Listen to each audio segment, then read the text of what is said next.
My name is June Hollingsworth. I am the Human Resource Director here at Resilient Minds Family Services, and I've been with the organization for 3 years.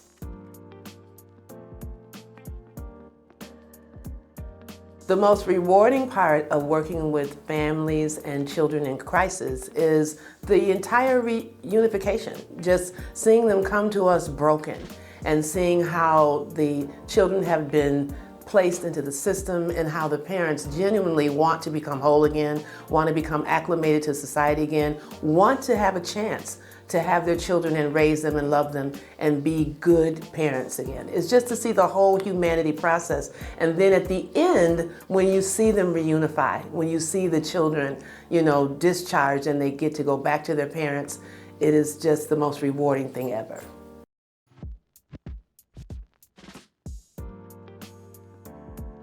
I stay motivated during difficult times thinking about the people who need us, the underserved, marginalized, disenfranchised community that so many people just want to throw away. What will happen to them if I just give up on them, if I'm not, motivated to do the best? That's why I believe our CEO named the company Resilient Minds. We have to be resilient. So I just think about the kids. I think about what we're doing, what our purpose is, and why we're here.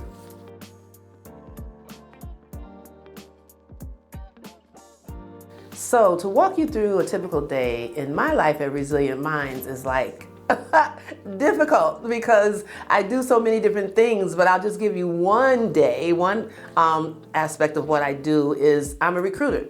So on, say, this day, I'm deciding I'm going to be recruiting, so I'm going to go in to a system, I'm going to start fielding people, deciding who I'm going to get to interview, set that all up. I have all types of electronic files that I do that with. And then I start calling people, making phone calls, setting up appointments, and then also setting up virtual interviews. So that's an entire day because it's scheduling, it's talking to people, vetting people, seeing, will you be a good case manager? I don't know if you really like children. No matter what their credentials are, you have to see beyond the paper. You have to be able to see into the individual and be able to have a feel for them if they really are going to take care of children, because these children have been abused. So we can't hire someone who's going to continue that cycle of abuse. So that's what I do on one of my days. And it's just a really exciting, piece of my work is to try to find qualified individuals to do this job.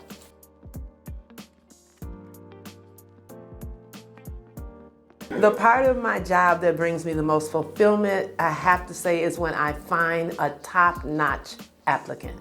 Someone who I'm hiring and I'm like, oh my God, they can hit the ground running because they've got experience in the field. They've even got experience in related fields, like they may be a behavioral technician or they're a therapist in addition to being a home-based case manager. And they've been in the field for 5 years working with, Department of Children's Services, and they are looking to get back on the front line.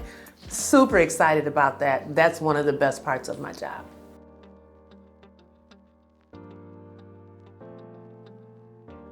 The number one way to foster teamwork within the team is communication and relationship. There was one rule, or should I say, a piece of advice that was given to me by an entrepreneur who I'm still friends with to this day. And they said, the number one thing in business, no matter what business it is relationship. You have to be able to have a relationship with your direct reports, with someone who you report to, people that you work with. We have to have a relationship with our families. So the first thing that we tell our managers, our providers, home-based case managers, if you've got to gain the trust of that parent. They can't look at you like you are DCS, Department of Children's Services. They have to look at you like you're an advocate for them and you want to help them get their children back. So gaining the trust, building relationship in every area of our job, that's number one.